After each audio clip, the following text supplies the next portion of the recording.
आज Doubtnut app download करें। Doubtnut पर अपने सभी गणित, रसायन विज्ञान, भौतिक विज्ञान और जीव विज्ञान के डाउट्स का करो सफाया।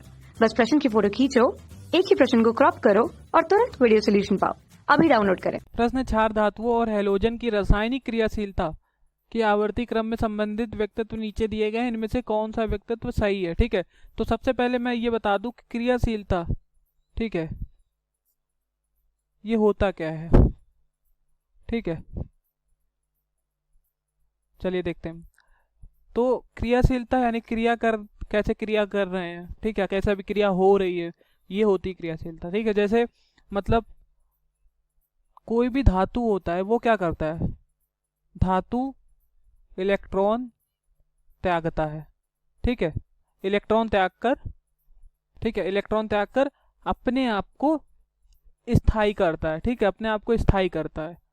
ठीक, इलेक्ट्रॉन त्याग कर स्थायित्व, इलेक्ट्रॉन त्याग कर बंध बनाता है और स्थायित्व को प्राप्त करता है।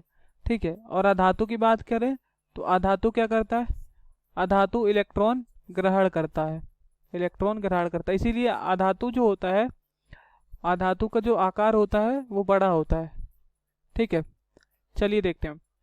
जो हमारा परमाणु का आकार है, ठीक है, ये परमाणु का आकार अगर मैं बना रहा हूं कुछ, ठीक है, यहां पर क्या है, ये हमने नाभिक बना दिया। तो हमें पता है नाभिक में धन आवेश होगा, ठीक है, बाहर इलेक्ट्रॉन होंगे। ठीक है, तो इलेक्ट्रॉन जो है, ठीक है, अगर दूरी कम है, यहाँ का इलेक्ट्रॉन जो है और यहाँ का जो इलेक्ट्रॉन है, ठीक है, तो दूरी अगर कम है, नाभिक के धन आवेश और इलेक्ट्रॉन के बीच का आकर्षण तब क्या होगा, अगर दूरी कम है तो आकर्षण ज्यादा होगा। ठीक है, लेकिन अगर नाभिक के धन आवेश और बाहरी कोश के इलेक्ट्रॉन के बीच का आकर्षण कम होगा। क्यों होगा, जब इसका आकार बड़ा होगा, और आकार बड़ा होगा तो आसानी से इलेक्ट्रॉन निकाल सकते हैं, और आसानी से इलेक्ट्रॉन निकालेगा और अधिक क्रियाशील रहेगा। जिसका आकार बड़ा होगा उसका क्रियाशीलता ज्यादा होती है। ठीक है, इससे ये पता चलता है आकार बड़ा होने के कारण, आकार बड़ा हो, ठीक है, और साथ ही साथ आकर्षण बल कम हो। ठीक, सबसे पहले हमें पता होना चाहिए कि अगर आकर्षण बल कम है तो वो क्या होगा, उसमें क्या होगा, उसमें क्रियाशीलता ज्यादा होगी। ठीक है, तो क्रियाशीलता कैसी हो जाएगी, ज्यादा। ठीक, आकर्षण बल कम तो क्रियाशीलता ज्यादा। चलिए देखते हैं। तो पहला कह रहा है समूह के नीचे जाने पर परमाणु क्रमांक की वृद्धि के साथ क्षार धातुओं की क्रियाशीलता घटती है। क्षार धातुओं की क्रियाशीलता यानी कि जैसे लिथियम है, सोडियम है, पोटेशियम है, ठीक है, रुबीडियम है, सीजियम है। तो हमें पता है ऊपर से नीचे जाने पर क्या होता है, परमाणु का आकार क्या होता है, आकार बढ़ता है।